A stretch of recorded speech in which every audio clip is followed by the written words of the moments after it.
بسم اللہ الرحمن الرحیم۔ ساتواں باب، بنیادی اصول۔ زندگی کے دونوں نظریوں کے متعلق جو کچھ قرآن کریم نے کہا ہے وہ گزشتہ اوراق میں آپ کے سامنے آ چکا ہے۔ وہ کہتا ہے کہ مقصود حیات یہ ہے کہ انسان کا حال بھی خوشگوار ہو اور مستقبل بھی تابناک۔ اس کا طریقہ یہ ہے کہ ہر انسان دوسرے انسانوں کی ربوبیت پرورش کی فکر کرے۔ اس نظریہ زندگی کے ماتحت سرمایہ داری اور مفاد پرستی کی وہ تمام لعنتیں ختم ہو جاتی ہیں جنہوں نے دنیا کو اس طرح جہنم بنا رکھا ہے۔ مارکس نے بھی چاہا تھا کہ دنیا سے سرمایہ داری کا نظام ختم ہو جائے، لیکن اسے اس کے لیے کوئی محکم بنیاد نہیں مل سکی، اس لیے کہ وہ خود زندگی کی محکم بنیادوں کا منکر تھا۔ وہ نہ تو خدا کے قانون ربوبیت کا قائل تھا، نہ مستقل اقدار کا، نہ وہ حیات بعد الممات کو تسلیم کرتا تھا، نہ قانون مکافات عمل کو دنیا سے نظام سرمایہ داری کے ختم کر دینے کی آرزو بڑی مقدس ہے۔ لیکن مقدس آرزویں صرف حقائق کی محکم بنیادوں کے سہارے پروان چڑھ سکتی ہیں۔ مارکس کے پاس کوئی محکم سہارا تھا نہیں، اس لیے اسے تاریخی وجوب ہسٹوریکل نیسیسٹی کا خود ساختہ سہارا تراشنا پڑا۔ چنانچہ ایل لارٹ لکھتا ہے، مارکس اور اینجلز نے اشتراکی آرزوؤں کی بنیاد تمدنی ترقی کے معاشی قانون پر رکھی۔ ایسا کرنے میں انہوں نے اپنی اشتراکی آرزوؤں کا جواز اخلاقی بنیادوں پر نہیں رکھا، بلکہ یہ کہا کہ اشتراکیت تاریخی وجوب کا تقاضا ہے۔ لیکن یہ سہارا ایسا نہ تھا جس پر اتنی بڑی عمارت قائم ہو سکتی۔ نتیجہ یہ نکلا کہ یہ سہارا 4 قدم تک بھی ساتھ نہ دے سکا اور مارکس سے جانشین لینن ہی نے اسے چھوڑ دیا اور اپنے پروگرام کے لیے دوسری راہ اختیار کر لی۔ لینن کے بعد اسٹالن آیا اور اس نے اشتراکیت کے بنیادی تصورات تک بدل دیے۔ لینن اور اسٹالن نے اپنی تحریک کی بنیاد جذبات نفرت و انتقام پر رکھی۔ چنانچہ یہی وہ دلیل ہے جس کے زور پر کمیونسٹ اپنا پروپیگنڈا کرتے ہیں۔ سرمایہ داری لعنت ہے، سرمایہ دار غریبوں اور مزدوروں کا خون چوستے ہیں، مزدوروں اٹھو اور ان سے انتقام لو، وغیرہ وغیرہ۔ لیکن یہ تو محض جذبات انگیزی ہے، حقائق پروری نہیں۔ قرآن اپنی دعوت کی بنیاد حقائق پر رکھتا ہے، نہ کہ جذبات پر۔ جیسا کہ ہم پہلے دیکھ چکے ہیں، مارکس کا تاریخی وجوب کا فلسفہ یہ ہے کہ دنیا میں کوئی نظام علی حال ہی قائم نہیں رہ سکتا۔ ہر نظام کچھ وقت کے لیے قائم رہتا ہے، اس کے بعد اس کے اندر سے اس کی ضد ایک دوسرا نظام اگنا شروع ہوتا ہے۔ رفتہ رفتہ یہ نظام چھا جاتا ہے اور سابقہ نظام ختم ہو جاتا ہے۔ یہ سلسلہ شروع سے چلا آ رہا ہے اور اسی طرح چلا جائے گا۔ یہ سب کچھ تاریخ کی اندھی قوت میکانکی طور پر کرتی رہتی ہے۔ اس سے غرض نہیں کہ کوئی نظام اچھا ہے یا برا، اچھا ہو یا برا، وہ ہر موجودہ نظام کو بدل کر اس کی جگہ اس کی ضد دوسرا نظام لے آتی ہے۔ آج کل سرمایہ داری کا نظام ہے، تاریخی وجوب اسے مٹا کر اس کی جگہ مزدوروں اور کسانوں کا نظام لے آئے گا۔ اس کے بعد یہی تاریخی وجوب اس نظام کو مٹا دے گا اور اس کی جگہ اس کی ضد دوسرا نظام لے آئے گا۔ قرآن کریم کی روح سے یہ تصور محض جذباتی اور حقائق کش ہے۔ وہ کہتا ہے کہ یہ کائنات اندھی قوتوں کے تحت نہیں چل رہی، ایک خدائے علیم و حکیم کے پروگرام کے مطابق سرگرم عمل ہے۔ اس کی ہر گردش قانون کے مطابق اور ہر حرکت ضابطہ کے ماتحت ظہور میں آتی ہے، اور ان تمام گردشوں اور حرکتوں کا رخ تعمیر اور ارتقاء کی طرف ہے، تخریب اور انحطاط کی طرف نہیں۔ کائنات میں تعمیری اور تخریبی دونوں قوتیں حق اور باطل مصروف عمل ہیں، اس لیے کہ ارتقاء ہمیشہ کشمکش سے ظہور میں آتا ہے۔ ان کی کشمکش جاری ہے، لیکن اس کشمکش میں تعمیری قوت غالب رہتی ہے۔ بل نقذف بالحق على الباطل فيدمغه فإذا هو زاهق وَلَكُمُ الْوَيْلُ مِمَّا تَصِفُونَ 21/18 نیز 17/81 34/49 ہم تعمیری قوتوں سے تخریبی قوتوں پر نشانہ مارتے رہتے ہیں، نتیجہ یہ ہوتا ہے کہ تعمیری قوتیں تخریبی قوتوں کا مغز توڑ دیتی ہیں اور ثانی الذکر نیز تو نابود ہو جاتی ہیں۔ یہ ہے حقیقت، اس کے سوا تم جس قسم کا بھی کوئی اور قانون مانو اس کا نتیجہ تباہی اور بربادی ہے۔ یہ احقاق حق اور ابطال باطل یوں ہی اتفاقی طور پر عمل میں نہیں آ جاتا، بلکہ جیسا کہ اوپر لکھا جا چکا ہے یہ سب کچھ خدا کے اٹل قانون کے مطابق ہوتا ہے۔ وَيَمْحُ اللَّهُ الْبَاطِلَ وَيُحِقُّ الْحَقَّ بِكَلِمَاتِهِ 42/24 کائنات کے اس بنیادی قانون کو بیان کرنے کے بعد قرآن کہتا ہے کہ اب انسانوں کی دنیا کی طرف آؤ۔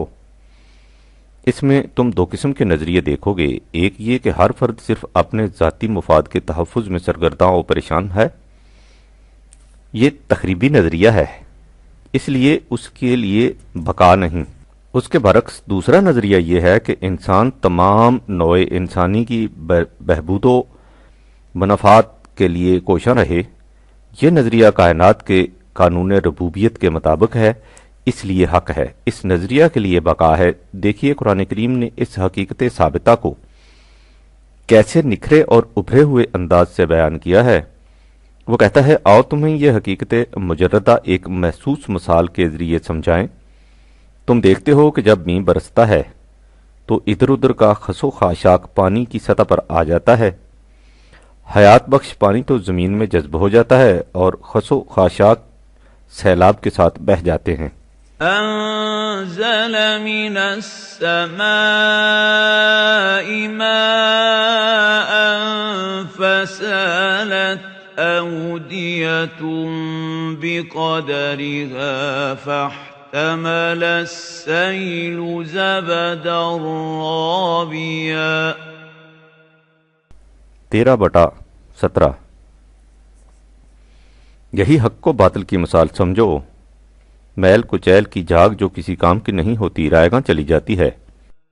وَمِمَّا يُوقِدُونَ عَلَيْهِ فِي النَّارِ ابْتِغَاءَ حِلْيَةٍ أَوْ مَتَاعٍ زَبَدٌ مِثْلُهُ 13/17 اسی طرح یہ لوگ جو دھات آگ میں گلاتے ہیں تاکہ اس سے زیور یا دیگر اشیاء ضروریہ بنائیں تو اس میں بھی جھاگ اوپر آ جاتی ہے۔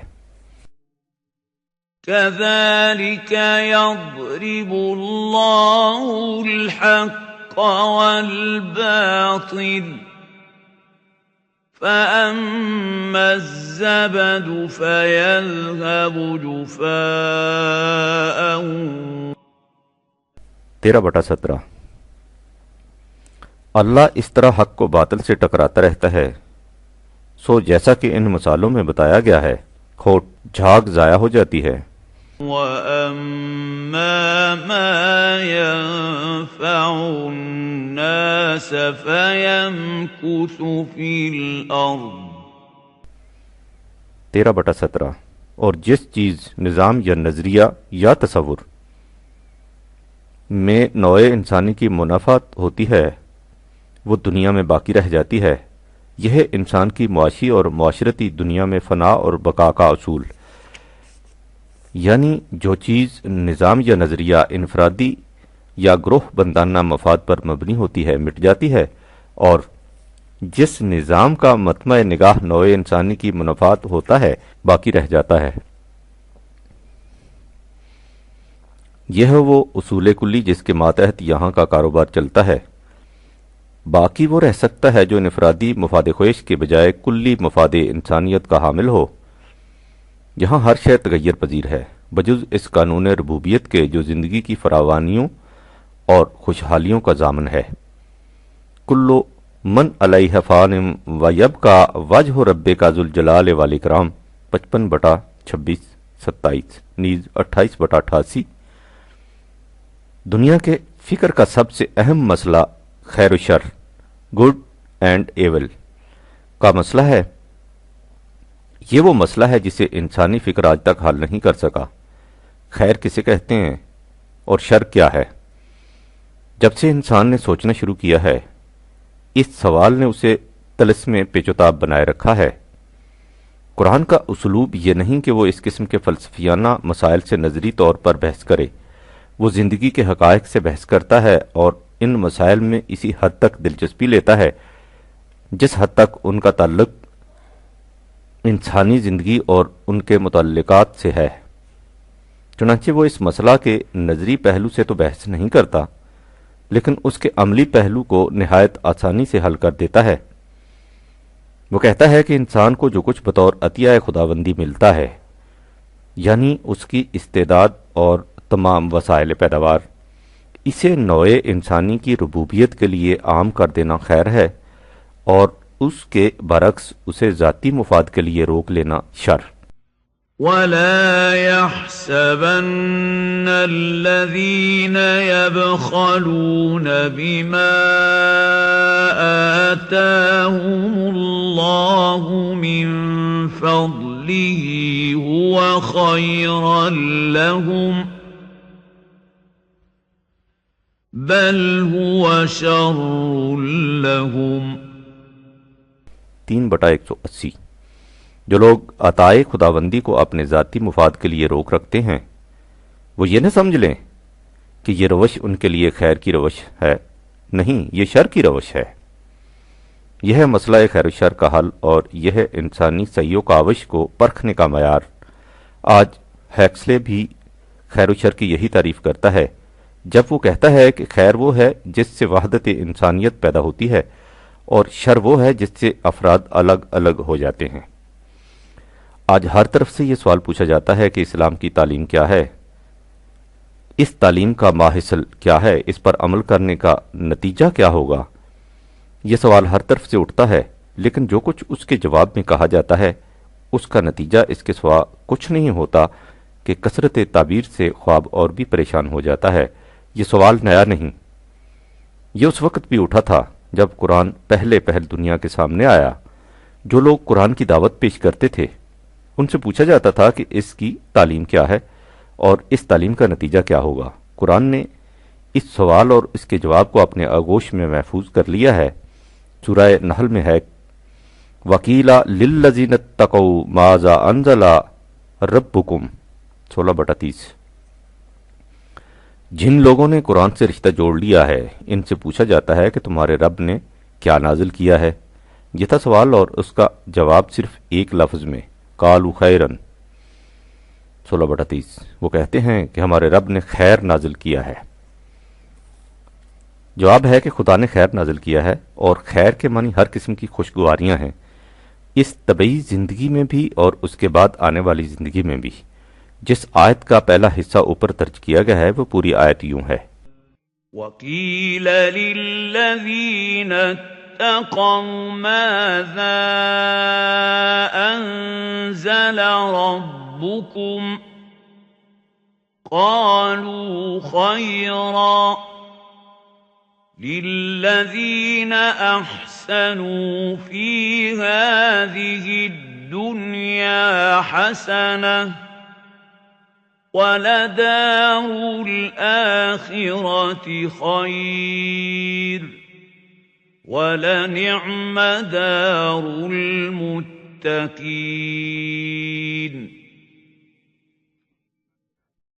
16/30۔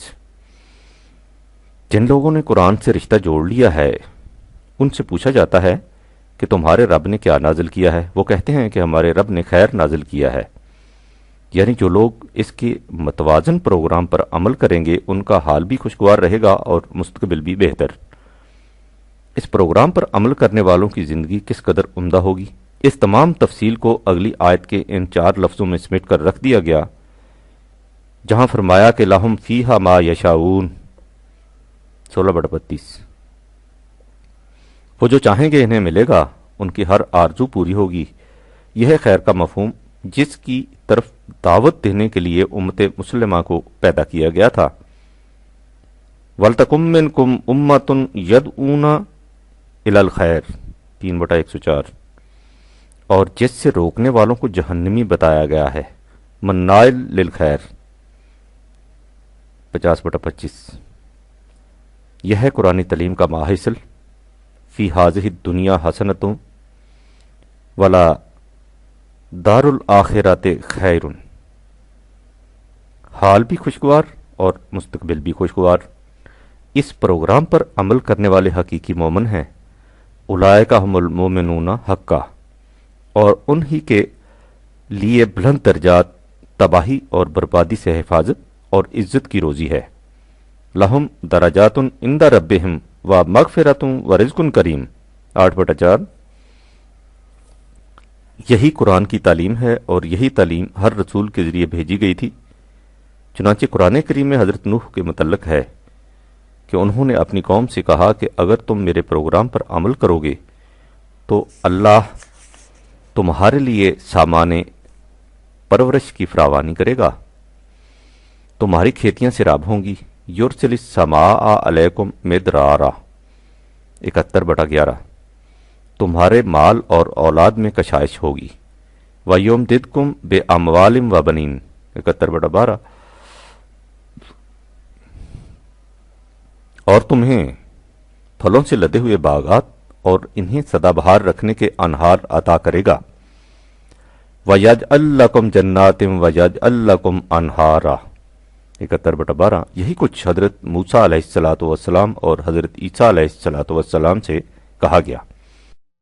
وَلَوْ أَنَّهُمْ أَقَامُوا التَّوْرَاةَ وَالْإِنْجِيلَ وَمَا أُنْزِلَ إِلَيْهِمْ مِنْ رَبِّهِمْ لَأَكَلُوا مِنْ فَوْقِهِمْ وَمِنْ تَحْتِ أَرْجُلِهِمْ 5/66۔ اور یہ لوگ اس پروگرام پر عمل پیرا رہتے جو تورات اور انجیل اور دیگر کتب سماوی کی روح سے دیا گیا تھا، تو ان پر اوپر اور نیچے سے رزق کے دروازے کھل جاتے ہیں، اور اس رزق سے تمام نوع انسانی کی پرورش ہوتی۔ لیکن ان کے مذہبی پیشواؤں احبار و رہبان نے انہیں کچھ اور ہی پٹی پڑھا دی اور خدا کے دین کو ایک اور ہی دین سے بدل دیا۔ اس کے بعد خود بھی دولت کے انبار اپنے مفاد کے لیے جمع کرنے لگ گئے، اور ان کی دیکھا دیکھی قوم نے بھی ویسی ہی سرمایہ پرستانہ روش اختیار کر لی۔ نتیجہ اس کا یہ ہوا کہ سارا معاشرہ جنت کی بجائے جہنم میں بدل گیا۔ یا ایہا الذین آمنوا ان كثيرا من الأحبار والرهبان ليأكلون أموال الناس بالباطل ويصدون عن سبيل الله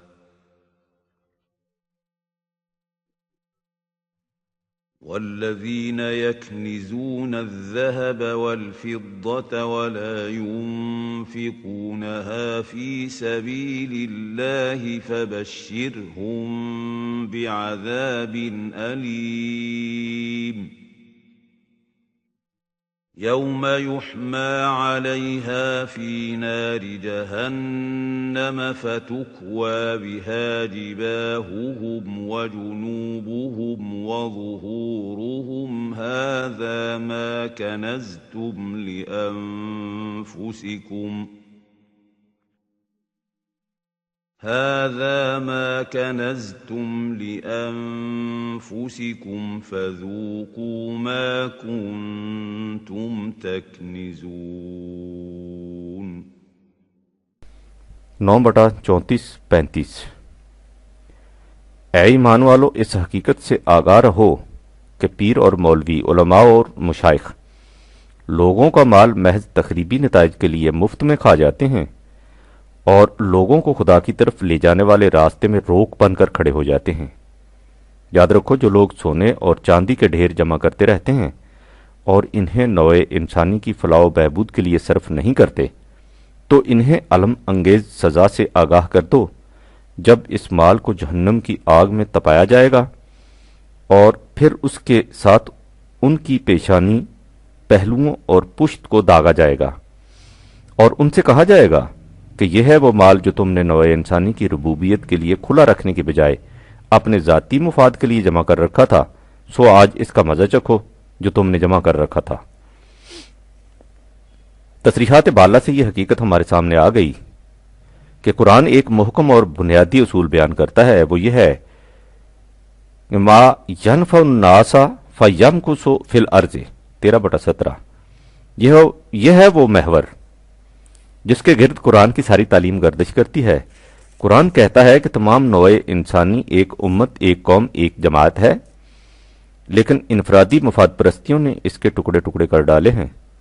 قرآنی تعلیم کا منشا یہ ہے کہ ان تفرقوں کو مٹا کر نوع انسانی کو پھر سے ایک امت بنا دیا جائے جس میں تمام انسان ایک گھرانے کے افراد سمجھے جائیں۔ وہ کہتا ہے کہ اگر ہمارا پروگرام یہ نہ ہوتا کہ تمام نوع انسانی کو پھر سے ایک امت بنا دیا جائے جس میں تمام انسان ایک گھرانے کے افراد بن جائیں، تو نظام سرمایہ داری ہی انسانی معاشرہ کا مستقل اصول قرار پا جاتا اور دولت جمع کرنے والے سرمایہ داروں کے گروہ کی دولت دن بدن بڑھتی چلی جاتی۔ وَلَوْلَا أَن يَكُونَ النَّاسُ أُمَّةً وَاحِدَةً 43/33-35۔ لیکن یہ نظریہ صرف قریبی مفاد کو پیش نظر رکھتا ہے، اس لیے اس سے نوع انسانی کی ربوبیت نہیں ہو سکتی، اور اس لیے نوع انسانی امت واحدہ بھی نہیں بن سکتی۔